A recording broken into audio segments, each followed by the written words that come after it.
ಎಲ್ಲರಿಗೂ ಹೆಂಗದಿರಿ ನಾನಂತರೂ ಸೂಪರ್ ಅದೇನಿ ಇವತ್ತಿನ ವಿಡಿಯೋದಾಗ ನಾನು ಬನಾನಾ ಚಿಪ್ಸ್ ಮಾಡೋದು ಅಥವಾ ಬಾಳೆಕಾಯಿ ಚಿಪ್ಸ್ ಮಾಡೋದು ಹೆಂಗಂತ ತಿಳಿಸ್ಕೊಡ್ತೀನಿ ನಮಗೆ ನಾರ್ಮಲ್ ಆಗಿ ಸಿಗುವಂತ ಬಾಳೆಕಾಯಿಲೇನೆ ನಾವು ಬನಾನಾ ಚಿಪ್ಸ್ ಮಾಡಬಹುದು ಸೊ ಮನೆಯೊಳಗೆ ಈಸಿಯಾಗಿ ಮಾಡೋದು ಹೆಂಗಂತ ತಿಳಿಸ್ಕೊಡ್ತೀನಿ ವಿಡಿಯೋನ ಎಂಡ್ ವರೆಗೂ ನೋಡ್ರಿ ಕ್ರಿಸ್ಪಿ ಬಾಳೆಕಾಯಿ ಚಿಪ್ಸ್ ಮಾಡಾಕ ಸಿಕ್ಕಾಪಟ್ಟೆ ಟಿಪ್ಸ್ ನ ಶೇರ್ ಮಾಡೇನಿ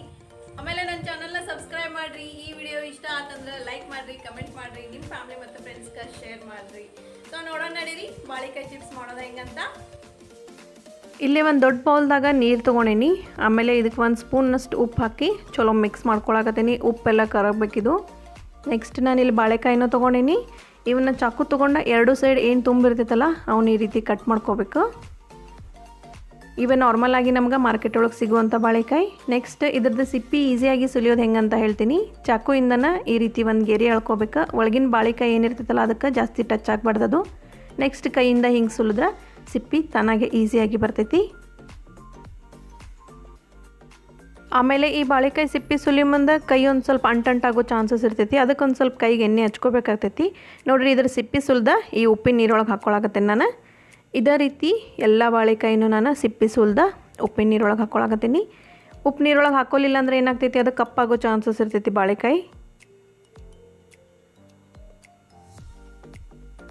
ನೆಕ್ಸ್ಟ್ ಇವನ್ನ ಕೈಯಿಂದ ಒಂದು ಸ್ವಲ್ಪ ಹಿಂಗೆ ವಾಶ್ ಮಾಡ್ಕೊಳಕತ್ತೆ ನಾನು ಏನಾದರೂ ಕಪ್ಪಾಗಿತ್ತಂದ್ರೆ ಅದು ಹೋಗ್ತೈತಿ ನೆಕ್ಸ್ಟ್ ಇವನ್ನ ಫ್ರೈ ಮಾಡ್ಕೊಳ್ಳೋಣಂತ ಅದಕ್ಕಿಂತ ಮುಂಚೆ ಒಂದು ಬೌಲ್ನಾಗ ಒಂದು ಸ್ವಲ್ಪ ನೀರು ತೊಗೊಂಡೇನಿ ಆಮೇಲೆ ಒಂದು ಸ್ಪೂನ್ನಷ್ಟು ಉಪ್ಪು ಹಾಕಿ ಚಲೋ ಮಿಕ್ಸ್ ಮಾಡಾಕತ್ತೀನಿ ಉಪ್ಪೆಲ್ಲ ಕರಗಬೇಕಾ ಇದನ್ನು ಸೈಡ್ ಇಟ್ಕೊಳಕತ್ತೀನಿ ಇದ್ರ ಯೂಸ್ ಏನಂತ ಆಮೇಲೆ ಹೇಳ್ತೀನಿ ಎಣ್ಣೆ ಕಾದೈತಿಲ್ಲ ಅಂತ ನೋಡೋಣ ಒಂದು ಸಣ್ಣ ಚಿಪ್ಸನ್ನು ಎಣ್ಣೆ ಒಳಗೆ ಹಾಕಿ ನೋಡಾಕತ್ತೆ ನಾನು ಎಣ್ಣೆ ಕಾದೈತಿ ಸೊ ಈ ರೀತಿ ಸ್ಲೈಸರಿಂದ ನಾನು ಬಾಳೆಕಾಯಿನ ಡೈರೆಕ್ಟಾಗಿನ ಎಣ್ಣೆ ಒಳಗೆ ಸ್ಲೈಸ್ ಮಾಡ್ಕೊಳಕತ್ತೀನಿ ಇವನ್ನ ಸಣ್ಣಗೆ ಕಟ್ ಮಾಡಿ ಆಮೇಲೆ ಫ್ರೈ ಮಾಡ್ಕೋಬೋದು ಬಟ್ ಕಟ್ ಮಾಡಿದ ಕೂಡಲೇ ಇವ ಇಮಿಡಿಯೇಟ್ ಕಪ್ಪಾಗೋ ಚಾನ್ಸಸ್ ಇರ್ತೈತೆ ಬಾಳೆಕಾಯಿ ಸೊ ನಾನು ಡೈರೆಕ್ಟಾಗಿ ಎಣ್ಣೆಯೊಳಗನ ಫ್ರೈ ಮಾಡಲಿಕ್ಕೆ ಪ್ರಿಫರ್ ಮಾಡ್ತೇನೆ ಗ್ಯಾಸನ್ನು ಇಲ್ಲೇ ನಾನು ಮೀಡಿಯಮ್ ಫ್ಲೇಮ್ ಇಟ್ಟೇನಿ ಹೈ ಫ್ಲೇಮ್ನೂ ಇಡಬಾರ್ದು ಇಲ್ಲ ಲೋ ಫ್ಲೇಮ್ನೂ ಇಡಬಾರ್ದು ಹೈ ಫ್ಲೇಮ್ ಇಟ್ಟರೆ ಏನಾಗ್ತೈತಿ ಬೇಗ ಫ್ರೈ ಆಗ್ತಾವ ಆ ಕ್ರಿಸ್ಪಿನೆಸ್ ಬರೋದಲ್ಲ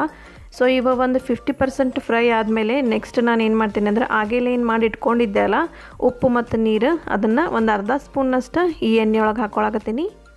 ಈ ರೀತಿ ಉಪ್ಪಿನ ನೀರು ಹಾಕೋದ್ರಿಂದ ಬಾಳೆಕಾಯಿ ಚಿಪ್ಸ್ ಚಲೋ ಉಪ್ಪು ಹಿರ್ಕೋತೈತಿ ಆಮೇಲೆ ಸಾಲ್ಟೆಡ್ ಆಗ್ತಾವೆ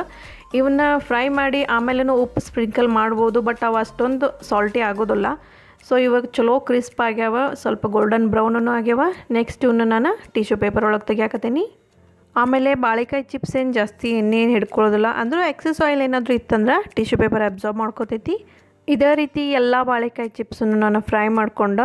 ಟಿಶ್ಯೂ ಪೇಪರ್ ಒಳಗೆ ತೆಗಿಯಾಕತ್ತೀನಿ ಇವ ಸಣ್ಣ ಮಕ್ಕಳಿಗೆ ಭಾಳ ಇಷ್ಟ ಆಗ್ತಾವ ಆಮೇಲೆ ಹೊರಗಡೆ ಸಿಗುವಂಥ ಬಾಳೆಕಾಯಿ ಚಿಪ್ಸ್ ಎಂಥ ಎಣ್ಣೆಯೊಳಗೆ ಫ್ರೈ ಮಾಡಿರ್ತಾರೆ ಅನ್ನೋದು ಗೊತ್ತಿರೋದಿಲ್ಲ ಆಮೇಲೆ ಎಷ್ಟು ಹೈಜೀನ್ ಮೇಂಟೈನ್ ಮಾಡಿರ್ತಾರೆ ಅನ್ನೋದು ಗೊತ್ತಿರೋದಿಲ್ಲ ಇವ ಈಸಿಯಾಗಿ ಮನೆಯೊಳಗನ ಮಾಡ್ಬೋದು ಆಮೇಲೆ ಭಾಳ ಟೈಮ್ ಏನು ಹಿಡಿಯೋದಿಲ್ಲ ಬಾಳೆಕಾಯಿ ಚಿಪ್ಸ್ ಮಾಡೋಕೆ ಇವು ಈವ್ನಿಂಗ್ ಟೀ ಟೈಮ್ ಸ್ನ್ಯಾಕ್ಸಿಗೆ ಮಸ್ತ್ ಅನ್ನಿಸ್ತಾವ ಈ ಬಾಳೆಕಾಯಿ ಚಿಪ್ಸನ್ನು ಒಂದು ಏರ್ಟೈಟ್ ಕಂಟೈನರ್ ಒಳಗೆ ಹಾಕಿಟ್ರೆ ಅಟ್ಲೀಸ್ಟ್ ಒಂದು 15 to 20 ಡೇಸ್ ನೀವು ಸ್ಟೋರ್ ಮಾಡಿ ತಿನ್ಬೋದು ಹೊರಗಡೆ ಸಿಗೋ ಬಾಳೆಕಾಯಿ ಚಿಪ್ಸ್ಗಿನ್ನೂ ಇವ ಟೇಸ್ಟಿ ಇರ್ತಾವೆ ನೋಡಿರಿ ಈ ಬಾಳೆಕಾಯಿ ಚಿಪ್ಸ್ ಜಾಸ್ತಿ ಎಣ್ಣೆ ಏನು ಹಿಡ್ಕೊಂಡಿಲ್ಲ ಆಮೇಲೆ ಭಾಳ ಲೈಟ್ ಆಗ್ಯಾವ ಅಂದ್ರೆ ಹಗರ್ ಆಗ್ಯಾವ ಆಮೇಲೆ ಎಷ್ಟು ಕ್ರಿಸ್ಪ್ ಆಗ್ಯಾವ ನೋಡಿರಿ ಇವು ಅಗದಿ ಕಡಿಮೆ ಟೈಮ್ ಒಳಗೆ ಈಸಿಯಾಗಿ ಬಾಳೆಕಾಯಿ ಚಿಪ್ಸ್ ಹೆಂಗೆ ಮಾಡೋದಂತ ಇವತ್ತಿನ ವಿಡಿಯೋದಾಗ ನಾನು ನಿಮಗೆ ತೋರಿಸ್ಕೊಟ್ಟೇನಿ ನೋಡಿದ್ರಲ್ಲ ಬಾಳೆಕಾಯಿ ಚಿಪ್ಸ್ ಅಥವಾ ಬನಾನಾ ಚಿಪ್ಸ್ ಮಾಡೋದು ಹೆಂಗಂತ ನೀವು ಮನೆಯೊಳಗೆ ಟ್ರೈ ಮಾಡ್ರಿ ನನಗೆ ಕಮೆಂಟ್ನಾಗ ತಿಳಿಸ್ರಿ ಹೆಂಗಾಗೈತಿ ಅಂತಂದ ಆಮೇಲೆ ಇನ್ನೊಂದು ಹೊಸ ರೆಸಿಪಿಯೊಂದಿಗೆ ನಿಮ್ಮನ್ನು ಭೇಟಿ ಆಗ್ತೀನಿ ಧನ್ಯವಾದ